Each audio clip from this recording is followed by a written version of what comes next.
This is exciting right now because we are going to move forward. This is the fourth email of our 9 email series, and we are getting to the halfway point where we need to now recap what we've learned and then move forward. So stay with me for the next few minutes. This is very important in your education if you want to double your income. I truly believe that you can do this. I understand that you right now are suffering. You are working really hard, and at the end of the week, end of the month, you possibly do not have savings or enough savings to carry you forward into the next week, next quarter, or the next year. So unless we know what's happening to us, we cannot make changes. Just complaining and saying life is too hard, we cannot get the right jobs, the boss is not paying us enough, may not be the answer. The answer may lie right within you, and we've got to look at that right now. So let's recap and see what we've learned so far, so then we can move forward and look at the direction we need to take. So the reality today is that our financial situation is not as good as we like it to be. We notice that we are earning good income, whether you're earning 100,000 or 120,000, 80,000 or less. At every level, there is some sacrifice and unhappiness or dissatisfaction. It may be not enough time for your children, your wife, your husband, quality time to do your hobbies. You may get the salary that you like and the lifestyle that you have, for example, the big house and the big car, but you don't have time even to go out and do some gardening at the weekend because you possibly are so tired working to keep your lifestyle up. So then we looked at how did you get into this position. Obviously, the education system pushes us to get a good degree so that the higher the degree is, the unemployment rate drops. If you notice, if you looked at my previous videos, and we get a better pay packet at the end of the week if we are more highly educated. And this is good. The education does pay. But then we went on to look at another video where I shared with you a 30-year study done on students over 30 years of their career, and at the time of retirement, only 5% of people were working still.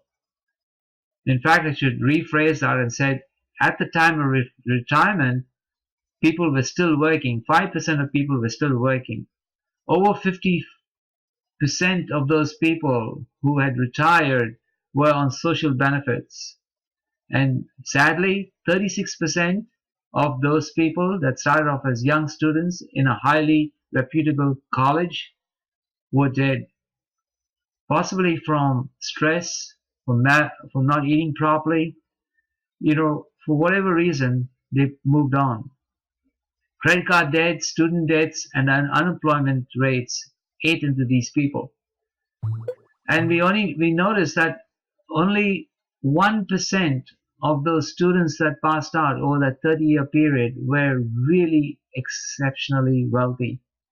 4% were lucky. They were earning $100,000 a year as income on their investments.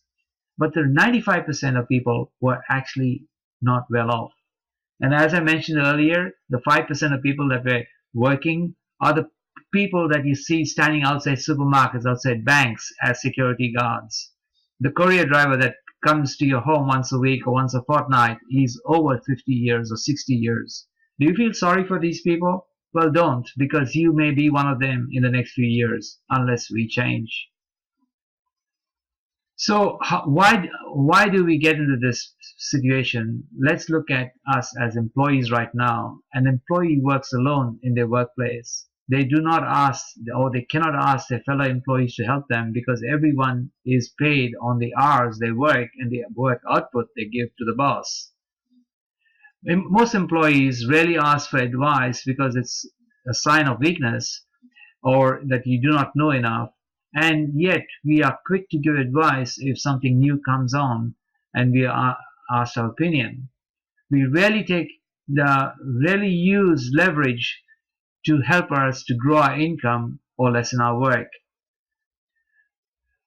Now, the pros and cons of being an employee are employees work on salaries and wages. They don't get paid if they're absent from work, and they don't share in the profits of the company. And the holiday pay is good, but it's limited, and sick pay is the same. The income an employee gets is limited to just paying the daily bills, as we noticed in video number 1. So most employees would normally stay in their job. They will complain and be unhappy. Some of them will look elsewhere for additional work to add to their weekly income. Yet some would go on to college and do night college to get added qualifications to their degrees or skills and take on extra work or possibly move to another job or go overseas. And yet some will go on to start their own business, being self-employed. Now this may be good in the short term, but if you looked at video number 3, you notice that having the top income is not necessarily the answer, because after expenses you have very little left, because after all it's time versus money. So being self-employed may be the answer if you go and work for yourself, but here you take the risk upon yourself. Everything is on your shoulders. You rarely take holidays, and you pay yourself last. Because you work so long, your health will suffer. I was one of those people, and I'm talking from my experience here.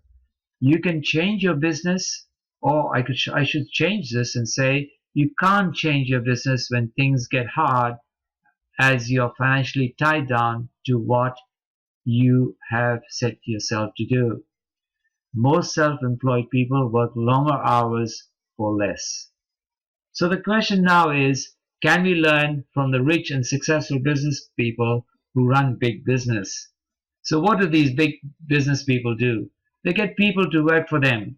They leverage people, they leverage money, and they leverage time so that they can get their work done faster and more profitably. They're quick to ask for advice and slow to give advice.